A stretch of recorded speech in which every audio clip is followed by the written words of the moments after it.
Joining me for today's conversation ahead of the MPC announcement is Bismarck Rewan, is the CEO of Financial Derivatives and member of the Economic Advisory Council. Also joining me today is Lawrence Hamza. He's the head of Africa Trading at Rand Merchant Bank. Now, gentlemen, thank you so much for your time and, of course, for your patience. Let's get right to it.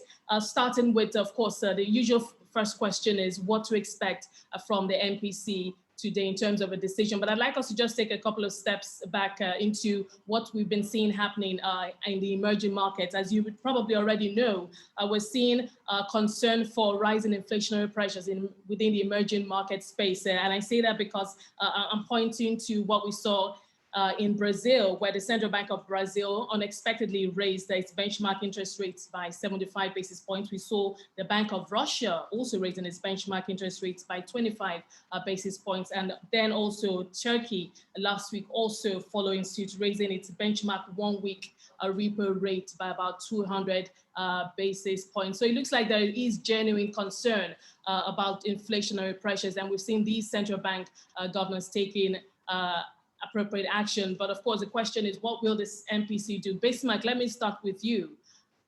What are you expecting? What kind of comments are we going to hear about inflation? The consensus opinion is that there will be no change, status quo. But conventional logic dictates the fact that there should be an increase. But again, there are political considerations, there are security considerations, and there are growth considerations. So at this point in time, because the Phillips curve is inverted as far as Nigeria is concerned, you don't have a trade-off between unemployment and inflation anymore. You would have to deal with it sequentially. And so inflation should come ahead of unemployment. However, in the last 24 meetings, there have been 21 status quo and 3 reductions in interest rates in the last 4 years. And in the last 4 years, there has been no increase in interest rates.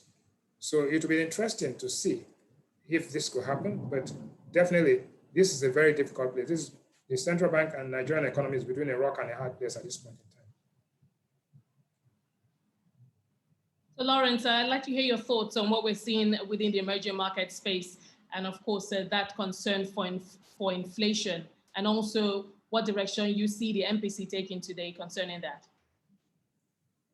Thanks, Esther. So I think, unlike the rest of the other emerging markets you touched on earlier, I think our house view is similar to what Bismarck mentioned. Definitely, rates will stay on hold. As he mentioned as well, it's a fine line that they're walking. Given that, I think the MPC's view is that the inflationary pressure in Nigeria is more supply side than demand driven, and obviously they've got the growth and the unemployment considerations to think about. So from a central bank perspective, it's a difficult situation. So we think that they will stay on hold because looking at some of the other metrics and other tools that they have been using, like the CRR and the special CRRs that they've been taking out, I don't think monetary conditions are specifically loose. So the market is not really going to react to an interest rate hike at this point, like conventional economics would probably predict. Bismarck, still on inflation, the last analysts are already predicting that before the end of the year, we could see inflation going to as high as 18%. Now, if you recall, I think it was January of 2017 where we saw inflation at over 18.7%. And then back then, the CBN used aggressive OMO instruments to address that. But what we're hearing now is that may not be the case, or that the cash reserve ratio strategy may be a more cost-effective money management tool for the CBN to use. I just want you to reflect on that. We have history, we have precedents in terms of where inflation is right now and what the CBN or the MPC did back then. But what do you think is going to be different now? You see, end of the year is a long term as far as Nigeria is concerned. Next month, we are projecting a March inflation at 17.8, and then maybe it gets to 18. However, the Central Bank of Nigeria has been using unorthodox, what we call monetary policy unorthodoxy. I think they're moving slowly back to orthodoxy. So if you look at the primary market rates, if you look at the OMO rates for the 1 year maturities, they've started increasing rates. They've started mopping up a little bit of liquidity. Yesterday, only the Ministry of Finance announced a single rate as an official rate for Nigeria. That is for the central bank and monetization of assets. That alone will mop up enough liquidity, even though the amount shared by the state governments will increase, but the amount of liquidity mopped up because of this tacit adjustment to the value of the currency is going to mop up liquidity. So generally speaking, we think that interest rates begin to increase, liquidity begins to get tighter, and so in a nuanced way, we are going to be seeing a tightening, and that tightening should actually begin to actually play out in terms of lower inflation towards the end of the year. So I don't go with the view that inflation is going to be a runaway inflation, but I think it's going to be moderated and contained depending on how aggressive the tightening cycle is adopted.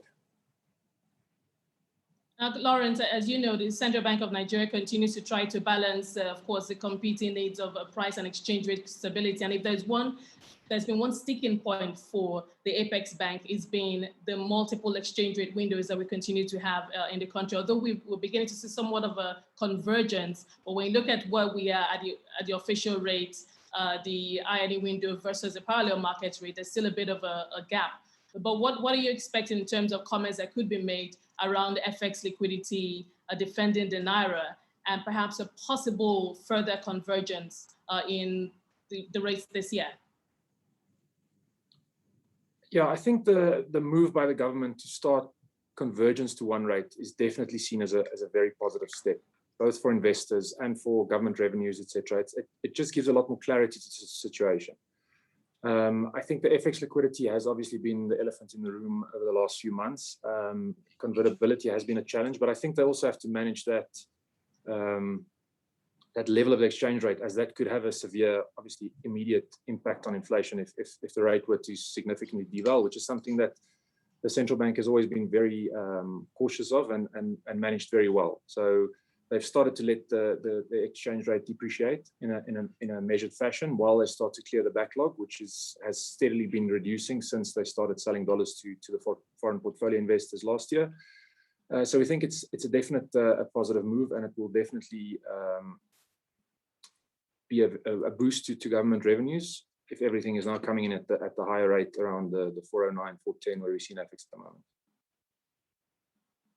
Okay, now Bismarck, let me point your attention to another macroeconomic indicator that the MPC is going to express concern about today, and that is the unemployment rate. I mean, looking at the latest figures from the Nigeria Bureau of Statistics wasn't too encouraging. On Q4 unemployment rate at 33.3%, youth unemployment at over 42%. Now, we know that the CBN did come up with a COVID-19 relief fund, and so far we understand that the CBN has disbursed a significant number, 149.2 billion to over 316,000 households and MSMEs. But we're just wondering, how far-reaching is this in the grand scheme of things? No, let's use evidence. 149 billion is less than 1% of GDP. To get any stimulus impact, you need about 5 to 10% of GDP for you to have the multiplier effect. So I think it's good sound bites for the TV stations and the newspapers, but it's not going to go anywhere. The reality is that our projection again for unemployment for this first quarter 2021 is at 40%. 40%, yes. Now, if that happens and then you take it down to gender, take it down to urban, take it down to youth unemployment, it becomes very high. So that's why we're saying that you're having increasing inflation and increasing unemployment in an inverse Phillips curve trade. So you don't have the luxury of actually trading off. You now have the only option you have is sequencing. So which are you going to put first, inflation or unemployment? The reality is that you have to manage inflation first. And so when inflation stabilizes, investors come in and that manages to bring unemployment down. The attempts by the government and the central bank to deal with unemployment through direct intervention is not going to make such an impact. It's money that is just going to go away. So I think that the reality, we are back to orthodox economics.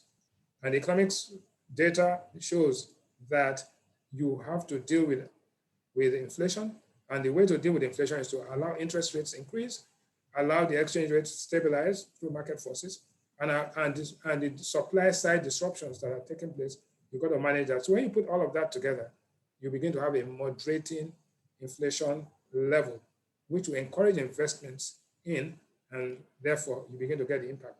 But there's no silver bullet, no quick fix. This is going to be a long, drawn out struggle. Yeah, indeed. We have Muda Yusuf, Director General of the Lagos Chamber of Commerce and Industry, joining us. Muda, are you ready for us? Yes, I am ready. Good afternoon. Okay, thank you so much for joining us. So we've been having a conversation, obviously, on expectations from the MPC meeting today. And ahead of the announcement or the speech from the central bank governor, we've been talking about the macroeconomic indicators and what the debates have been on these indicators. But I'd like to hear your thoughts today. I know that you have been particularly concerned about manufacturing, of course, jobs, of course, your members, and how they've been dealing with issues like FX and unemployment, power issues, tariffs, and all of that. But what are your expectations, and what would you like to see high on the agenda? Well, my expectation is that we need to deal with the issue of growth,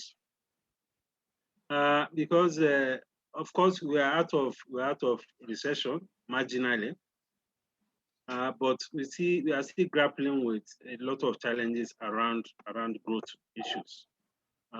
For instance, the unemployment figure, at 33.3%, that's very frightening. And the fact that many segments of the economy are still reeling from the challenges of the pandemic. Some of them have not actually come properly out of recession and all of that. Some of them are still practically in stagnation.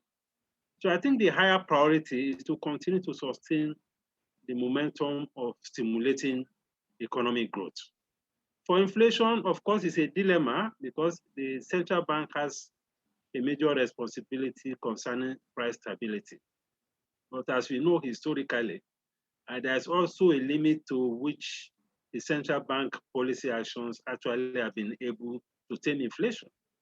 Because if you look at the kind of inflation we are dealing with, they are essentially driven by cost. They are cost-push inflation. So if we decide to tighten the monetary policy condition, the impact on inflation from what we have seen over time is often very limited. So I think the higher priority should be around issues of stimulating growth. And you can see